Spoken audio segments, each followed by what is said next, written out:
नमस्कार. रसस्वादमध्ये आपलं स्वागत आहे. आज आपण बघणार आहोत दिवाळीसाठी एक फराळ शेव. त्यासाठी लागणारे साहित्य आपण बघूया. चवीपुरतं मीठ, लाल तिखट छोटे 2 चमचे, 1 चमचा मोहनासाठी तेल आणि चिमूटभर आपण कलर घेतला आहे. तर मोहनासाठी तेल आता तापून घेऊया. हे 300 ग्राम बेसन आपण घेतलं आहे. मीठ घालूया. लाल मसाला, कलर. आता हे सगळं मिक्स करून घेऊया चांगलं. मोहन घालूया आपण.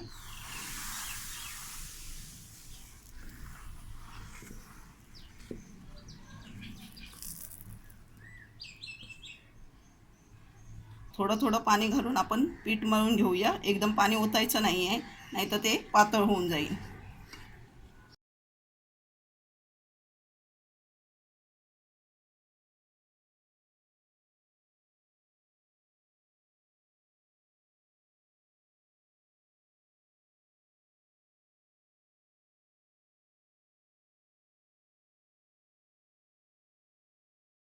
पीठ मळून झालं आहे. आता हे सेट होण्यासाठी आपण 30 ते 35 मिनटं ठेवणार आहोत. 30 मिनटं झाली आहे. पीठ मळून ठेवल्यावर जरासं आपण मळून घेऊया.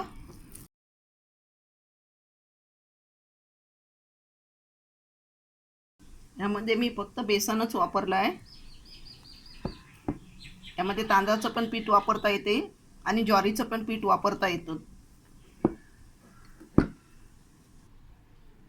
मळलेलं पीठ साच्यामध्ये घालून घेऊया. तेल तापलं आहे. आता हे आपण शेव गाळून घेऊया.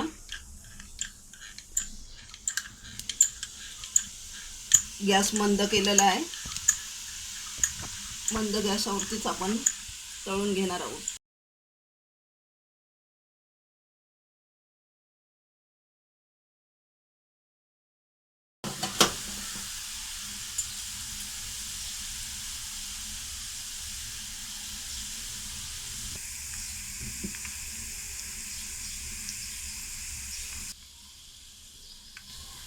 आता आपण शेव परतून घेऊया.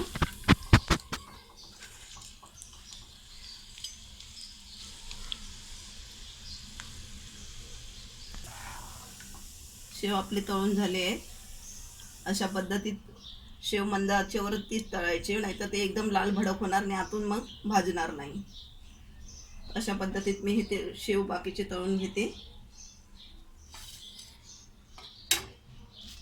शेव आपले तळून झाले आहेत. एकदम कुरकुरीत आणि चविष्ट असे शेव झाले आहेत. हे बेसन मी मार्केटमधलं वापरलेलं आहे. ह्यामध्ये बाकीचं मी काही मिक्स केलेलं नाही आहे.